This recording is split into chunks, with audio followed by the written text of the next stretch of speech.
Muy bien, tenemos suficiente tiempo para exponer el tema. Gracias a Dios. En veces, en realidad, uno se queda bien cortito de tiempo y bueno, hay que meterle tijera al tema, ¿verdad? Pero en esta ocasión tenemos suficiente tiempo. Así es que antes de abrir la palabra de Dios y comenzar con el tema, una vez más vamos a encomendarnos en las manos de Dios y les invito para que inclinen su rostro. Amantísimo Padre Celestial, gracias por el gran gozo, Señor, que su Espíritu Santo nos da en nuestro corazón. Y gracias, Señor, por el don, Señor, de participar en la causa del Evangelio. Gracias por darnos una partecita a cada uno de nosotros para realizar, la cual nos ayuda a desarrollarnos a nosotros mismos, pero también para alimentar a otros. Gracias, Señor, por el gozo que usted pone en nuestro corazón. En este momento pedimos, Señor, la dirección de su Espíritu Santo, que su Espíritu Santo pueda guiar nuestros pensamientos a través de su palabra, que nuestros corazones, Señor, puedan ser refrigerados y nuestra fe fortalecida. En el nombre de Jesús, amén. Muy bien, en esta mañana quisiera comenzar el tema que les he traído con una pregunta que sin duda más de alguno de nosotros los que estamos aquí lo hemos hecho, pero no espero que me respondan. Es una pregunta que se queda en su mente. La pregunta es: ¿se ha avergonzado a los que ya son cristianos, verdad? Porque puede ser que aquí en nuestro medio haya quienes no sean cristianos, pero los que ya son cristianos, ¿se han avergonzado alguna vez de profesar su fe, del cristianismo? ¿Se han avergonzado de que sepan que usted es un seguidor de Jesús? Esta pregunta no es una ocurrencia, sino que es algo que sucede y aún está en la Biblia. Jesús una vez dijo, ¿verdad? Allí en San Mateo 10, acompáñenme. San Mateo 10, 32 y 33. Miren lo que dijo Jesús. Y esto tiene una gran importancia por lo que vamos a ver nosotros en este tema en esta mañana. Si alguien lo tiene puede leerlo, y si yo lo tengo primero yo lo leo. San Mateo 10, 32 y 33. A cualquiera pues que me confiese delante de los hombres, yo también le confesaré delante de mi Padre que está en los cielos. Y a cualquiera que me niegue delante de los hombres, yo también le negaré delante de mi Padre que está en los cielos. Muy bien. Negar también es un equivalente de avergonzarse. Porque si hay alguien que se avergüence de Jesús y del Evangelio, en algún momento en donde puede testificar de alguna manera, preferirá en su corazón quedarse callado para que no sepan que es cristiano. Y esto es, en cierto modo, avergonzarse de su fe y de su Cristo, su Salvador. Ahora, quiero que me acompañen a otro texto en donde está la razón por la cual les digo esto. Isaías 52. Isaías 52, y vamos a ver el versículo 13. Dice así: He aquí que mi siervo será prosperado, será engrandecido y exaltado, y será puesto muy en alto. Aquí hay dos fases de la vida de nuestro Señor Jesucristo. Una en la cual se presenta en nuestro mundo como un ser humilde. Pero después de esa etapa, vemos que este mismo ser es exaltado hasta lo sumo. Ahora, teniendo en cuenta esto, que yo sé que todavía no saben lo que quiero decir, vamos a dar a comienzo a nuestro tema. Y el versículo base para nuestro tema es Éxodo 15:3. Acompáñenme y el que lo encuentre primero lo lee, y si yo lo encuentro primero, yo lo voy a leer. Éxodo 15:3. Jehová es varón de guerra, Jehová es su nombre. Este versículo, hermanos, a mí en lo personal, ya ven que en las Sagradas Escrituras, todos nosotros, los que estudiamos la Biblia, tenemos porciones o versículos preferidos que a nuestra vida de alguna manera resaltan y nos gustan tanto por su contenido. Entonces, para mí, este versículo es uno de mis versículos preferidos. Jehová es varón de guerra. Jehová es su nombre. ¿Alguna vez habían pensado o le habían puesto a este texto si lo leyeron? Ahora, ¿qué se les viene a la mente con estas palabras? ¿Cómo visualizan a Dios? Porque está hablando aquí de Dios. Jehová es Dios. Y dice que Jehová, Dios, es varón de guerra. ¿Ustedes alguna vez se imaginaron a Dios como vestido de un militar? A lo mejor ustedes piensan, no, hermano, usted está inventando. Pero ¿saben una cosa? Yendo un poquito más para investigar algo que me diera apoyo a esta idea de la Biblia, porque es palabra de Dios, ¿verdad? Pues encontré, hay muchos textos en la Biblia, pero ahorita voy a mencionar uno para no consumir mucho tiempo. Encontré un texto particularmente que vamos a ver ahorita, a decir en breves palabras un comentario al respecto. Acompáñenme a ir a Josué capítulo 5.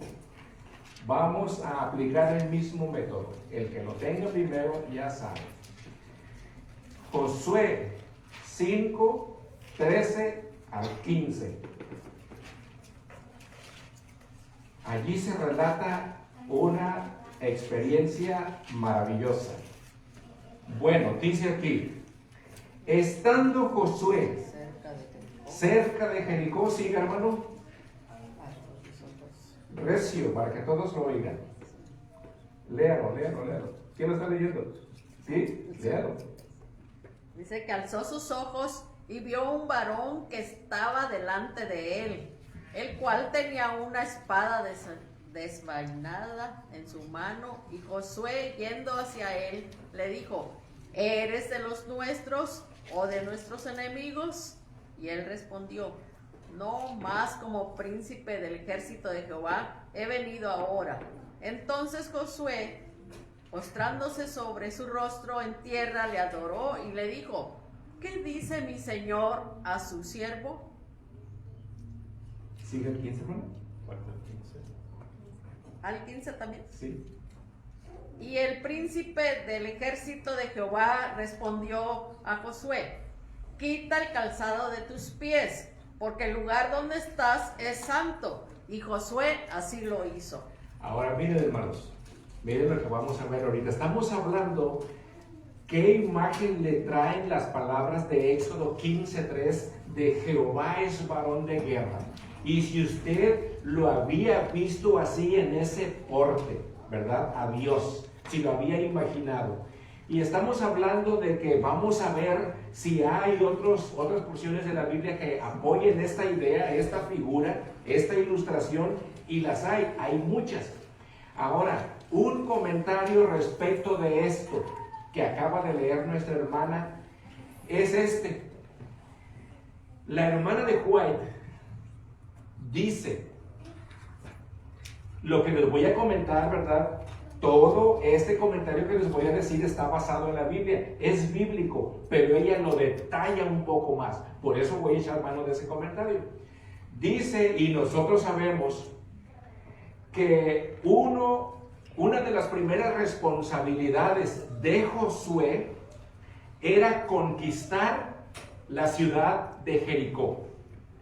Josué era el sucesor de Moisés. ¿Se acuerdan que Moisés ya había muerto? Y el que le sucedió en la dirigencia del pueblo de Dios fue Josué, por mandato de Dios.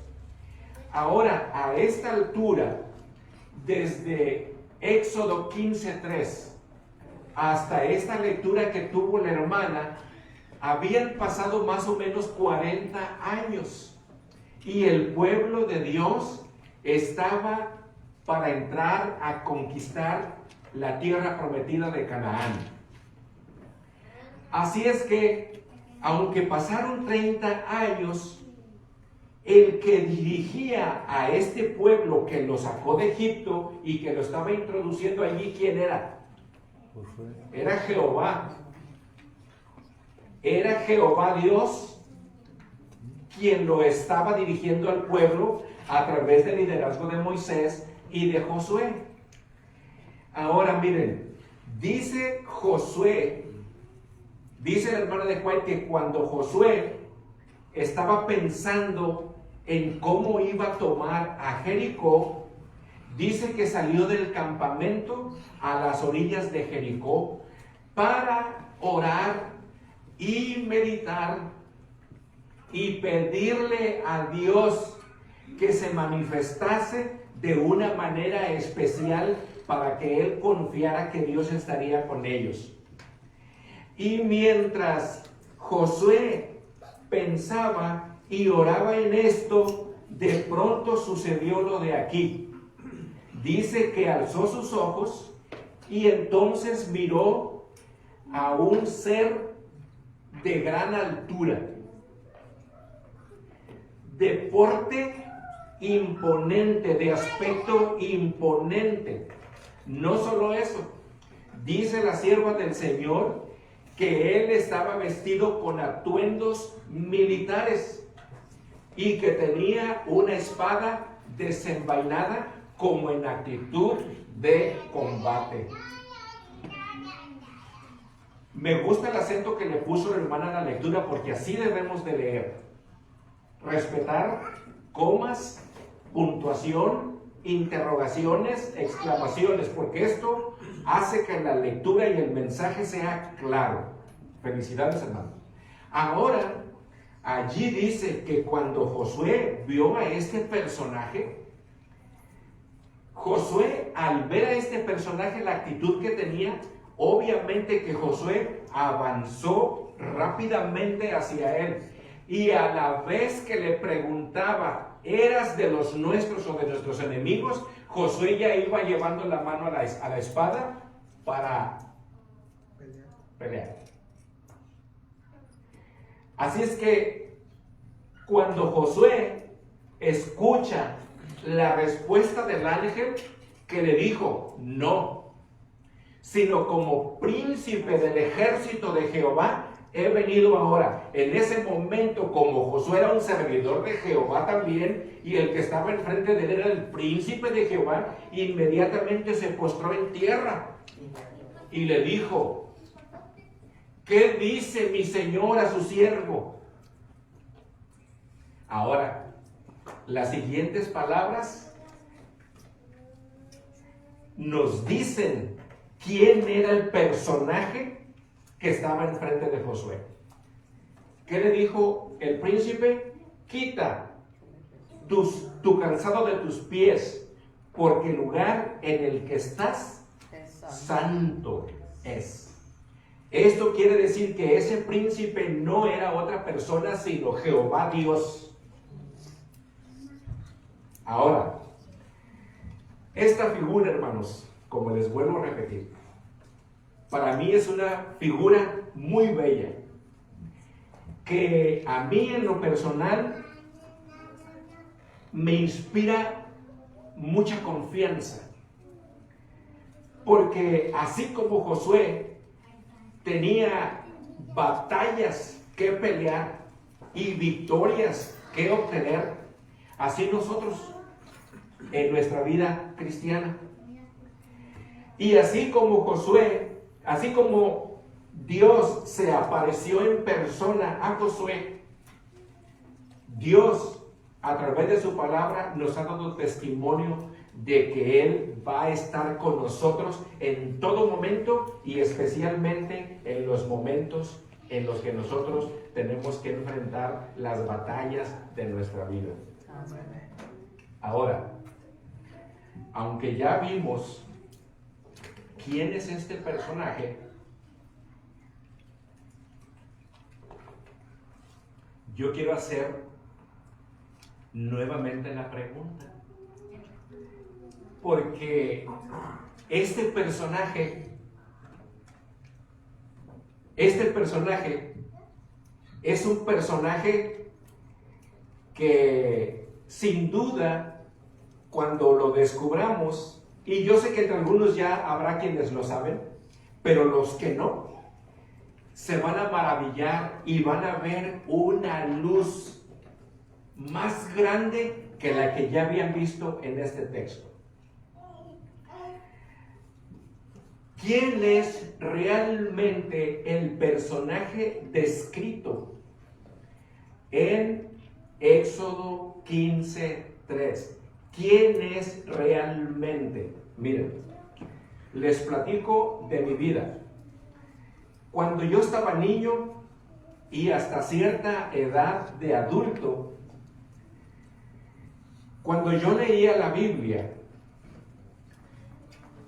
y leía acerca del Dios del Antiguo Testamento, y luego cuando leía el Nuevo Testamento y miraba al Jesús del Nuevo Testamento, yo miraba dos personajes distintos. Antes de seguir, quiero hacer una aclaración, porque esto, si lo dejo así, se puede abrir a la idea de que yo no creo en la Divina Trinidad. Y la Divina Trinidad, ¿verdad?, está explícita en toda la Biblia. Ahora, nosotros creemos que Dios es uno, pero se manifiesta en tres personas distintas. Y hago esta aclaración porque aunque nosotros lo creemos, quiero decirles que hay personas en el mundo y denominaciones, y no las ataco, sino que las respeto, y yo sé que así les han enseñado, y por eso muchas veces no aceptan el Dios triuno que nosotros creemos. Entonces, lo respeto, pero también espero que la luz de Dios pueda brillar en sus mentes. Así es que una vez aclarado que yo creo en la Divina Trinidad, ¿verdad?, ahora quiero proseguir, ¿verdad? Yo pensaba que el Dios del Antiguo Testamento y el Jesús del Nuevo Testamento eran dos personas distintas. Y también debo decir algo. Aunque yo crecí, ¿verdad?, sabiendo por lo que mis padres me enseñaban que Jesús mismo era Dios, y yo me sabía muchos textos de los cuales vamos a mencionar ahorita, de todos modos, inconscientemente, de alguna manera, yo pensaba de Jesús como un ser inferior a Dios. Ahora, un buen día, dejé de pensar así. Ese día fue gracias al contacto, ¿qué podemos decir? A ese contacto misionero que se dio con un compañero de trabajo que era testigo de Jehová. Ustedes deben de saber que los testigos de Jehová no creen que Jesús es Dios. ¿Hay aquí algún testigo de Jehová? Espero que no, porque no me quiero meter en problemas. No se crean. Ahorita vamos a aclarar este punto de una manera bien bonita. Ahora miren, los testigos de Jehová no creen que Jesús es Dios.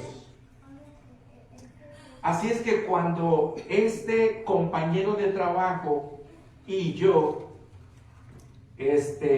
no sé cómo sucedió que supimos que éramos cristianos, pero de denominación diferente, y suele suceder muy a menudo que cuando se encuentran dos cristianos de denominaciones diferentes, casi difícilmente no pueden surgir la conversación de ciertos temas en disputa.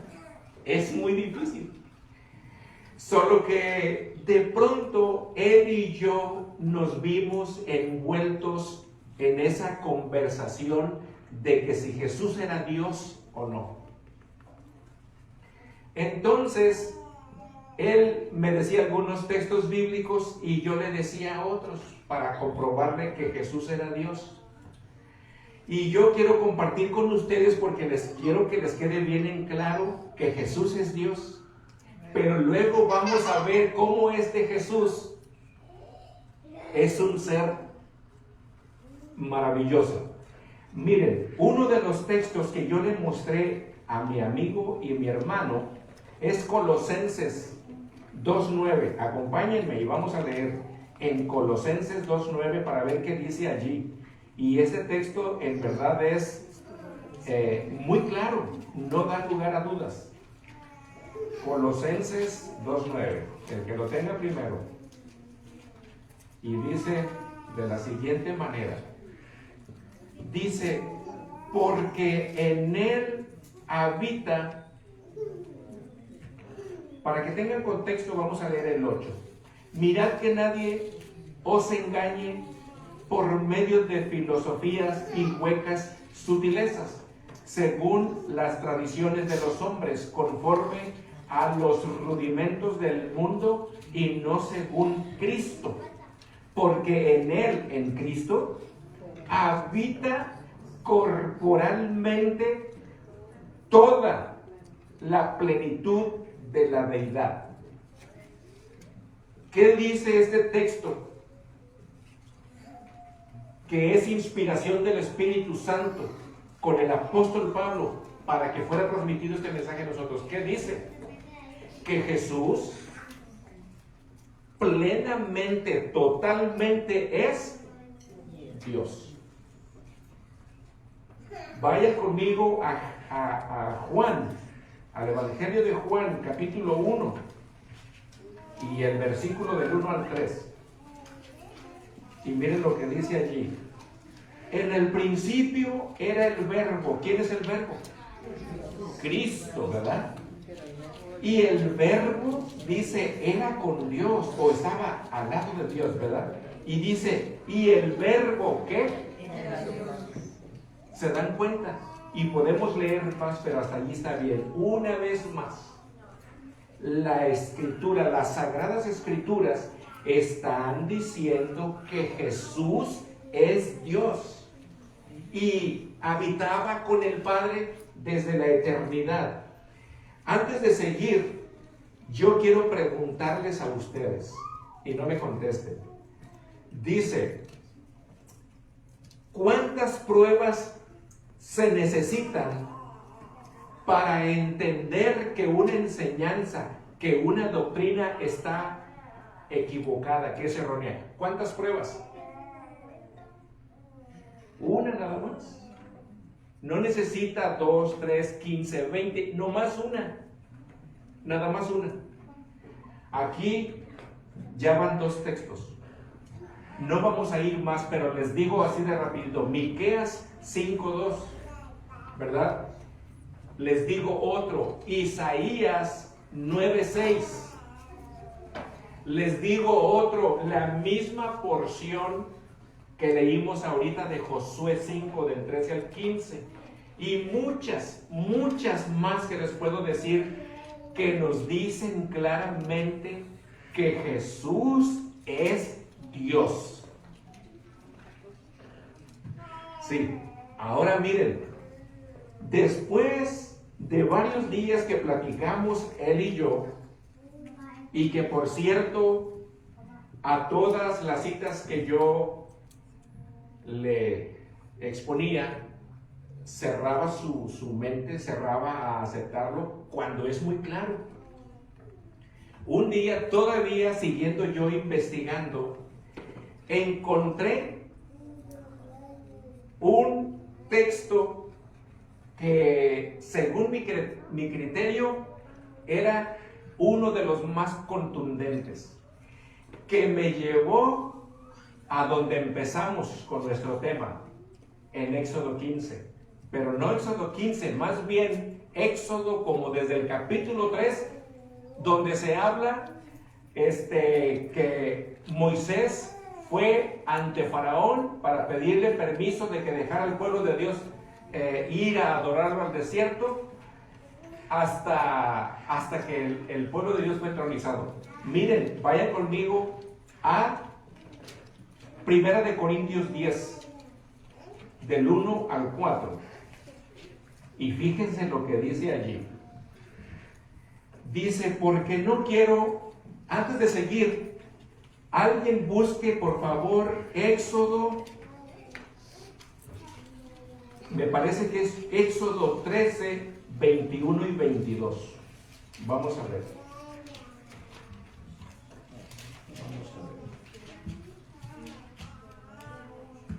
Sí, alguien busque Éxodo 13, 21 y 22. Y yo ya tengo 1 de Corintios 10. Así que cuando yo termine de leer mi cita, el que tenga Éxodo 14, 21 y 22, por favor lo lee. Miren, dice aquí el apóstol Pablo, inspirado por el Espíritu Santo, una vez más: porque no quiero, hermanos, que ignoréis que nuestros padres todos estuvieron bajo la nube, y todos pasaron el mar, y todos en Moisés fueron bautizados en la nube y en el mar. Los que conocen la Biblia ya están empezando a entender de qué se trata este texto, ¿verdad? De qué experiencia se trata, ¿verdad? Del Antiguo Testamento. Bueno, dice: y todos comieron el mismo alimento espiritual, y todos bebieron la misma bebida espiritual, porque bebían de la roca espiritual que los seguía, y la roca era Cristo. Ahora lean, fíjense, ahora lean Éxodo, el que tenga Éxodo 13, 21 y 22, hermana Nora. Perdón, hermano. Y Jehová iba delante de ellos de día en una columna de nube para guiarlos por el camino, y de noche en una columna de fuego para alumbrarles, a fin de que anduviesen de día y de noche. Nunca se apartó delante de él del pueblo la columna de nube de día, ni de noche la columna de fuego. Ahora, hermanos, hago otra vez la pregunta que les hice en esta segunda sección. ¿Quién era el Jehová que es varón de guerra de Éxodo, que guió el pueblo desde que lo sacó de Egipto hasta entrar a la Canaán celestial, según el apóstol Pablo? ¿Quién era ese varón de guerra? Era Cristo mismo. Era Cristo mismo antes de hacerse hombre, según Gálatas 4:4, ¿verdad? Él era ¿qué?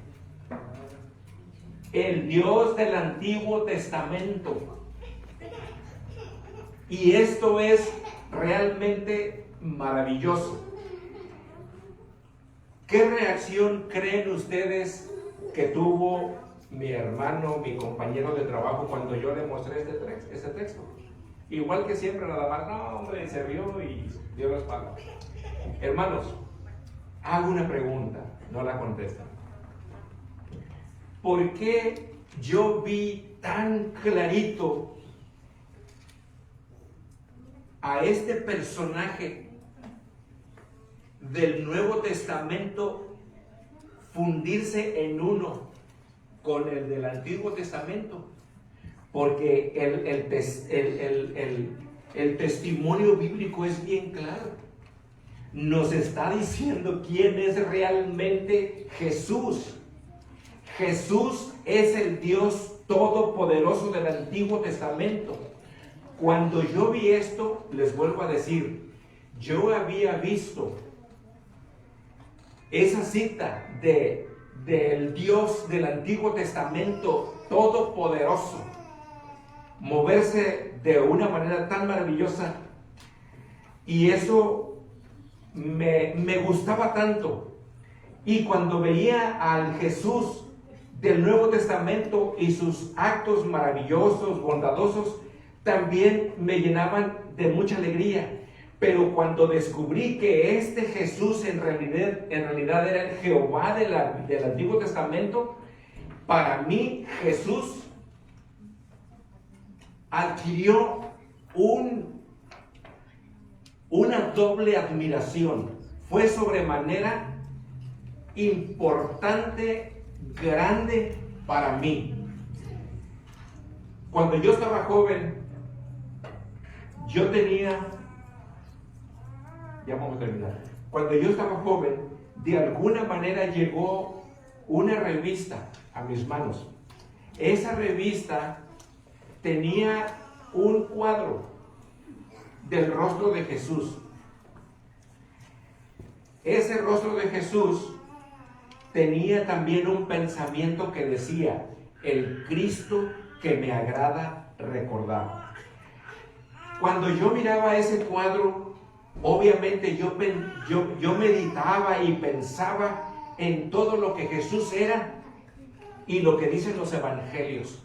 Y para mí era una persona admirable. Pero cuando yo vi que ese Jesús era el Dios del Antiguo Testamento, para mí Jesús adquirió una grandeza que no puedo explicar. Por eso en un principio la pregunta: ¿se han avergonzado ustedes alguna vez de Jesús? Porque hay personas que se avergüenzan.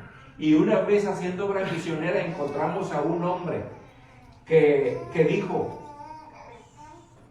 entre los cristianos no hay gente valiente. Y yo inmediatamente, ¿verdad?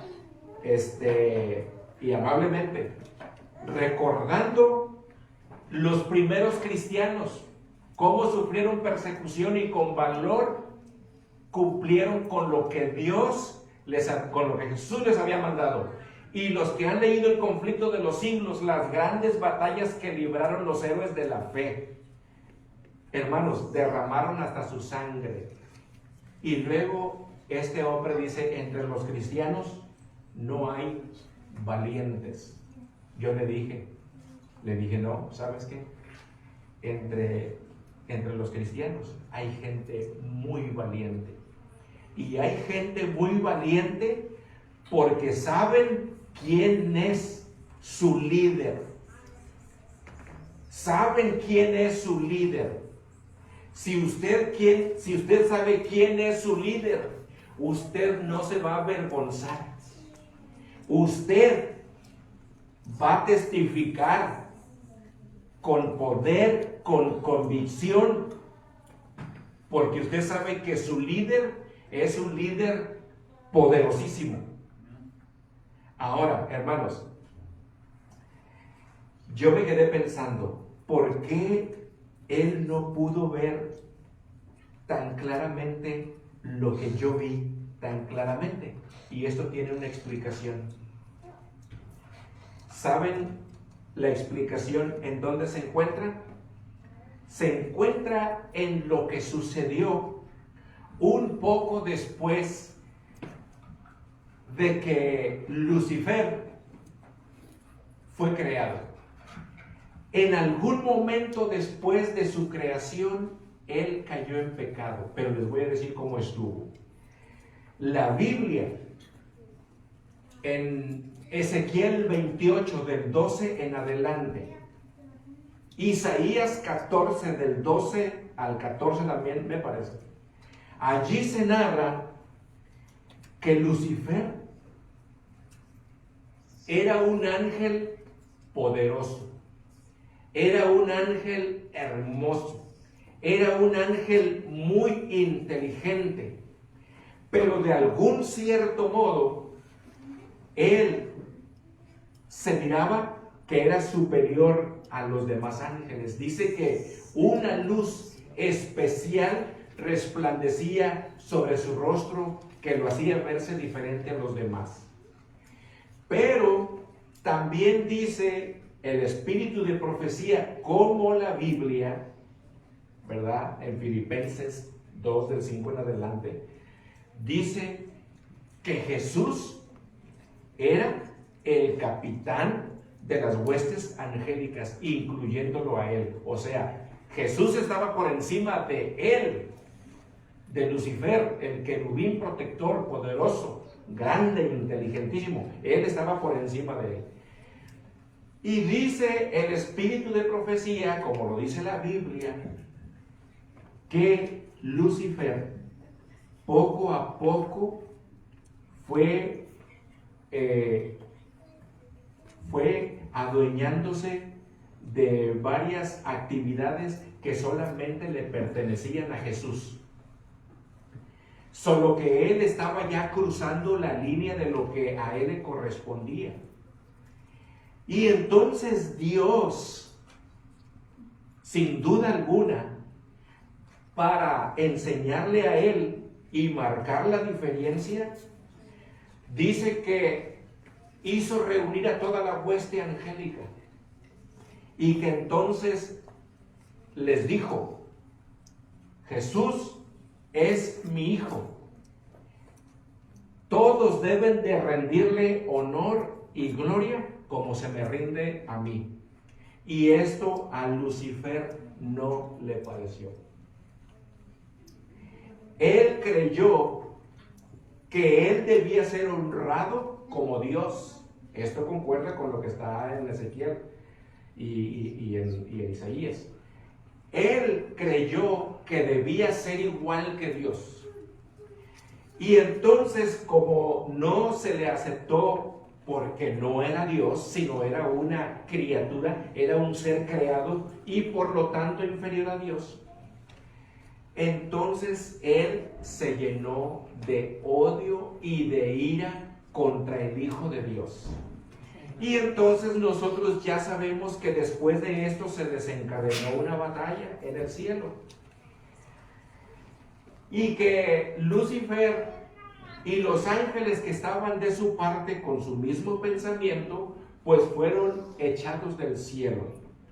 Cuando nuestro mundo fue creado y hubo gente, Satanás empezó a diseminar el mismo pensamiento que diseminó entre los ángeles y dijo: Dios no es justo, Jesús no se merece la honra y la gloria que Dios pidió, y por lo tanto yo nunca más me voy a doblegar en adoración servil ante Él.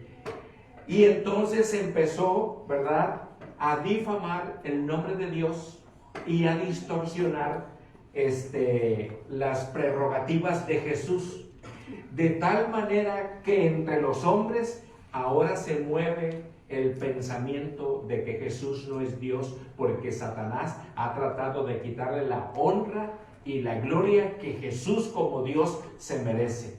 Y esto formará parte del gran conflicto. ¿Sí? Ahora, miren, vamos al final. Así es que aquí vemos, ¿verdad?, que ese Jehová del Antiguo Testamento no era otro, sino que Jesucristo mismo, quien guió a su pueblo. Pero también nuestro texto, ¿verdad?, del cual basamos nuestro tema, Éxodo 15:3, y ya vamos a terminar, dice que Jehová es varón de guerra.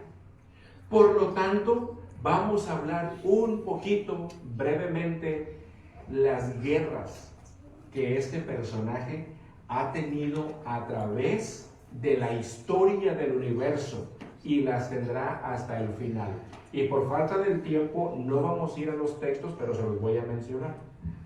La primera guerra en la cual estuvo involucrado este gran personaje, que es Jehová Dios, pero con el nombre de Miguel, se encuentra exactamente en Apocalipsis 12, del 7 al 9. Y ustedes se recordarán, hubo guerra en el cielo. Miguel y sus ángeles luchaban contra el dragón y sus ángeles, y fueron echados fuera, y no se halló ya más lugar para ellos. Esa fue la primera batalla cósmica. Pero luego hay muchas en la Biblia, pero vamos a ir la que se encuentra en el contexto de Éxodo 15:3. Los que vieron, o si todavía tienen la Biblia abierta de Éxodo 15:3, ¿saben cómo se titula ese capítulo? Según la versión hay varios títulos. ¿Lo tiene usted, hermanita? ¿Quizá? ¿No? Bueno, dice unos, el cántico de Moisés. Otros, el cántico de María, ¿verdad? Ahora, y hay otro título por ahí más también. Ahora, ¿por qué es ese cántico? Porque recién en ese día estaban celebrando la victoria de Dios, ¿verdad?, que se llevó desde las 10 plagas en Egipto, el cruce del Mar Rojo y la derrota de Faraón y su ejército adentro del mar. Ahora, aquí se está describiendo en ese cántico la gran batalla que se llevó a cabo en todo ese transcurso que les mencioné. Pero también quiero que tomen en cuenta una cosa. Jehová Dios no estaba solamente peleando por su pueblo contra un ejército enemigo del pueblo de Israel que era físico, sino también Dios peleó por su pueblo con los poderes espirituales del mal. Porque si ustedes se recuerdan, cuando Moisés empezó a hacer sus primeros milagros, ¿qué hicieron los hechiceros y los magos de Faraón? Lo mismo, con sus encantamientos, con sus hechicerías, que esto es brujería, que esto es obra del demonio. Ellos empezaron a imitar las obras de Dios. Así es que Dios no solamente estaba peleando contra seres físicos, sino contra espirituales.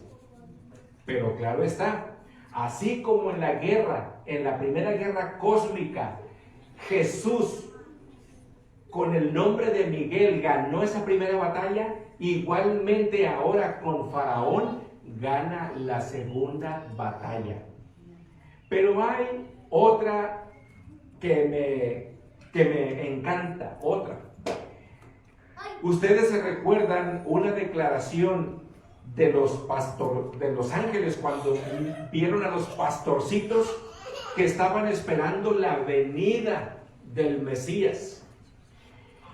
Y entonces dice que cuando los pastorcitos meditaban en la venida del Mesías, dice que de pronto el cielo brilló, unos ángeles aparecieron y entonces le dijeron a los pastorcitos, no teman, porque hoy ha nacido en la ciudad de David un Salvador que es Cristo el Señor.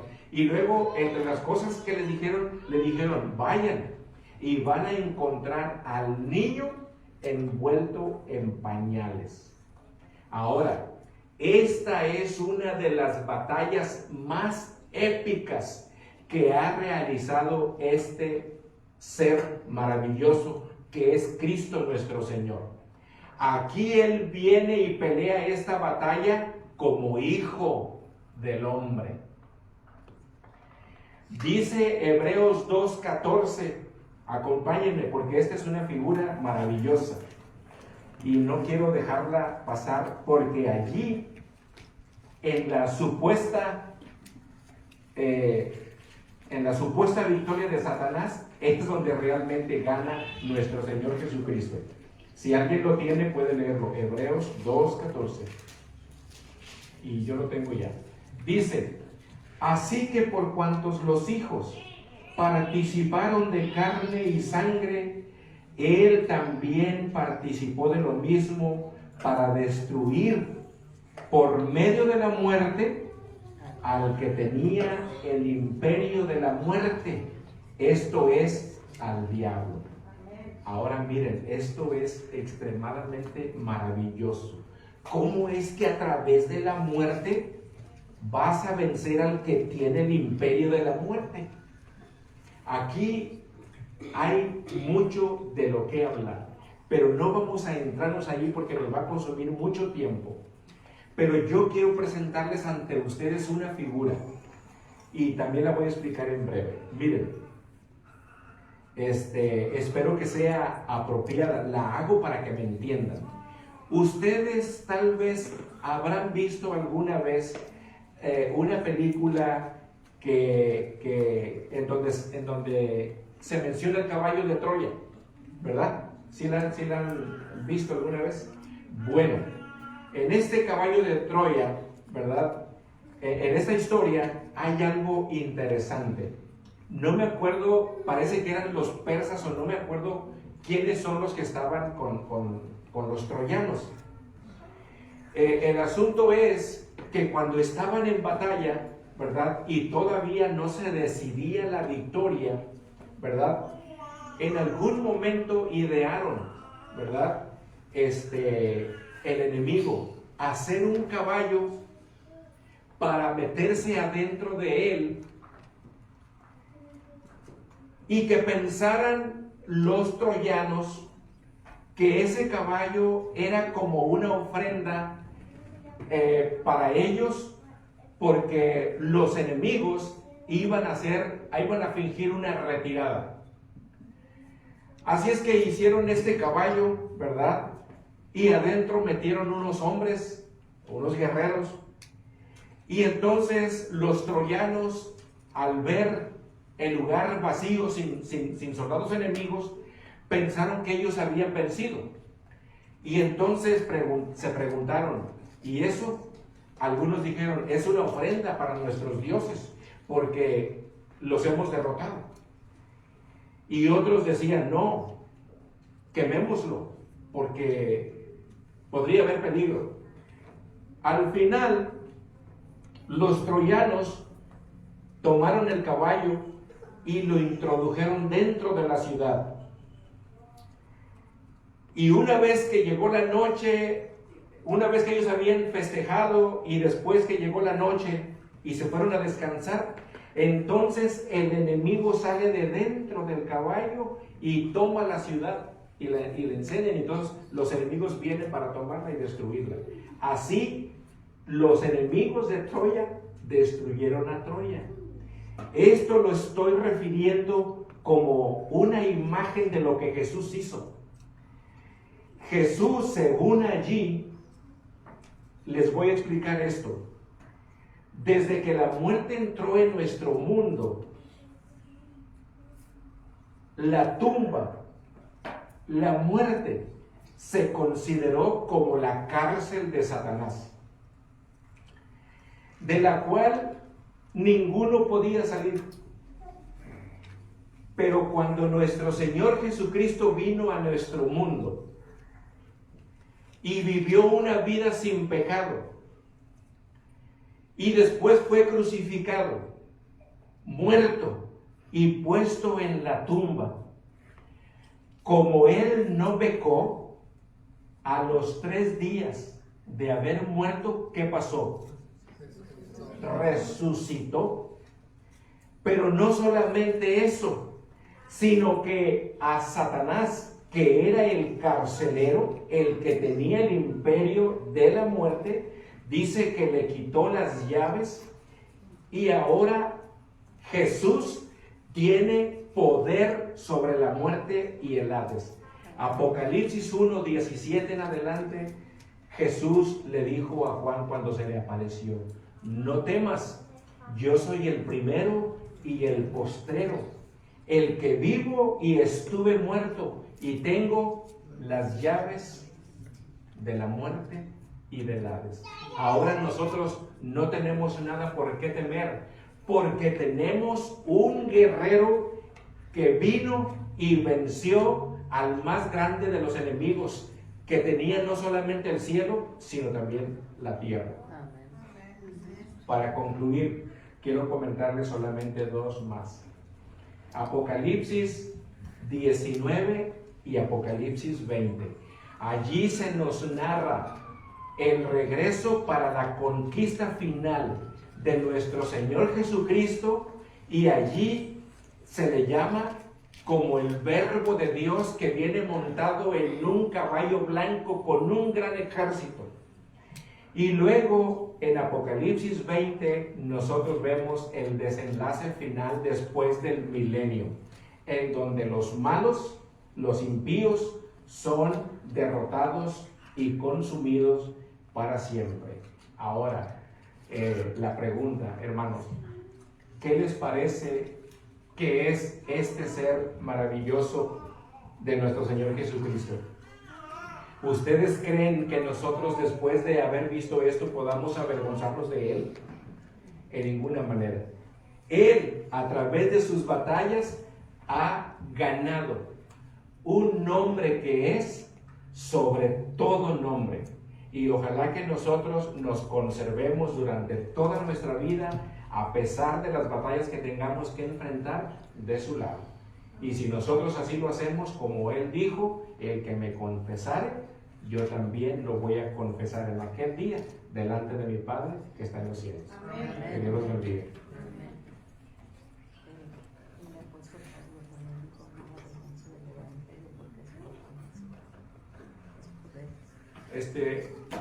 Vamos a entonar el himno final y vamos a ponernos de pie, por favor.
Salvador, te aclamo.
Nunca los ángeles en luz, nota más dulce entonarán el nombre de Jesús.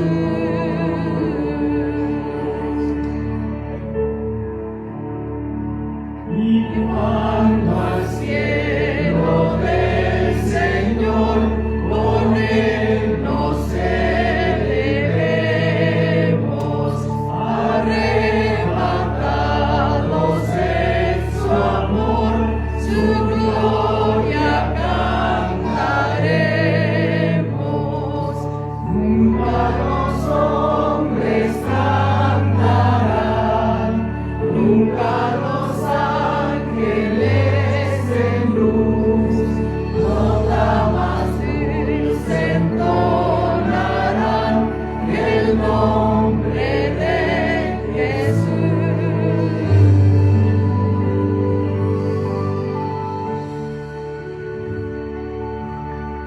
Amén. Oremos. Bondadoso Padre Celestial, una vez más le damos gracias, Señor, porque usted en su palabra tiene hermosos mensajes para fortalecer la fe de sus hijos y para que nos ayuden a confiar plenamente en su Hijo Jesucristo. Gracias, Señor, por este don maravilloso de su palabra y gracias por la libertad que tenemos de alimentarnos cada día de ella. Ayúdenos para que, como decía la lectura bíblica, que debemos esforzarnos por creer en la gracia y en el conocimiento de nuestro Señor Jesucristo. Ese sea, Señor, nuestro lema de cada día, conocerlo cada vez más para conocer las profundidades de su amor, de su poder y de tantas cosas maravillosas, Señor, que usted ha preparado para sus hijos y para los que le buscan. En este momento, Señor, que vamos a retirarnos a nuestros hogares, le pido que acompañe a cada uno de nuestros hermanos aquí presentes y en el mundo entero, que su Espíritu Santo, sus santos ángeles puedan estar cada día con ellos y que los puedan confirmar en su fe y a guiar sus pasos siempre por el camino del bien. Por amor de Cristo Jesús, y lo rogamos. Amén. Amén.